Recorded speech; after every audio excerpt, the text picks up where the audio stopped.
Is reality an illusion is a question that's been pondered by civilizations going back hundreds and even thousands of years, such as the Mayans, for example.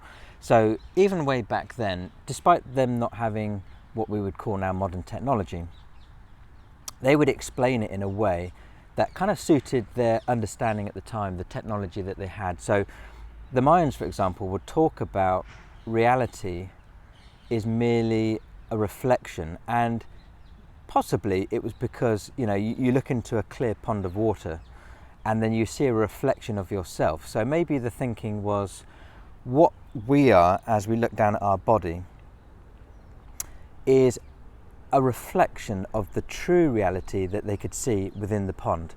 Now, in more recent years, you've heard probably of the term the holographic universe.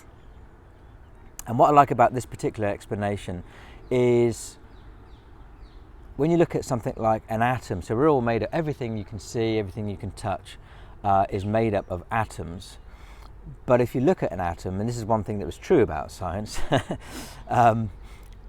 not talking about the Big Bang Theory for now, but one thing that is true that you can see is atoms are actually made up of 99.9999% air, just complete space. I think I saw an explanation of this once, that if you were to stand in a full-size football field, the actual particles or the neurons, whatever it is that makes up part of an atom, would be the size of a golf ball. So the only reason why they appear solid is the rate that they're vibrating at. And this is why vibration is such an important thing when you're talking about manifestation and meeting the vibration, matching the vibration of what it is that you want to attract.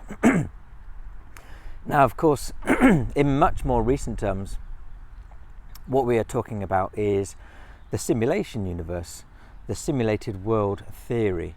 And that is the fact that we are likely, because of all of the evidence that we've gathered up, we are living in a computer simulation. Going back to the Big Bang Theory that I mentioned briefly a second ago, we were led to believe from our studies at school that everything started life as a sort of a golf ball of mass, and then one day it just completely exploded, and then everything traveled from that central point, and everything we see around, your friends, your family, your house, your car, all started off as this part of this mass, this golf ball that just exploded. And of course, due to recent studies, they've now effectively disproven that, because it was all based on the fact that they said everything was traveling from one central point at a standard rate of time, speed, etc. But then, due to these very deep kind of probing telescopes that they have now that they've sent out into space, they found other areas that exploded at different periods and going in completely different directions. So this is why you always have to be careful not to just take at face value of what people tell you. You need to gather evidence and then come to your own conclusions, and that's effectively what I'm trying to do with this channel. If you agree with me, please hit the like button, and obviously comment on your thoughts. I'd love to hear what your theories are as well.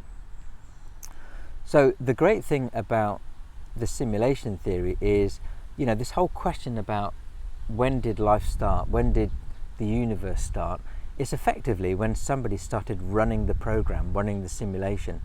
And we already create our own very sophisticated simulations within our own world. And this is where Nick Bostrom is coming from with this paper that he put out probably about 10 years or so.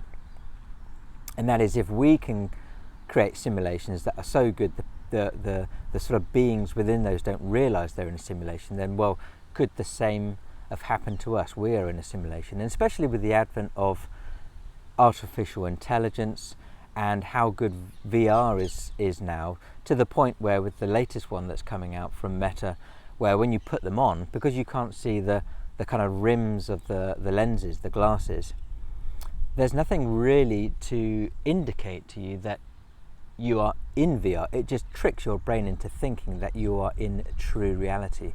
Now, the great thing about this is then once you know that you don't have to abide by the same rules as we were told in the quote-unquote real world, then you can start to shape your own reality.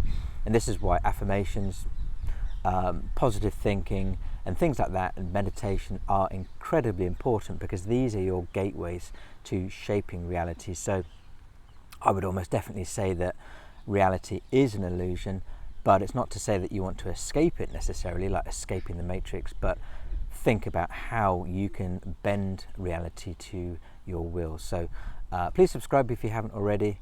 Thanks for watching, and I'll see you soon.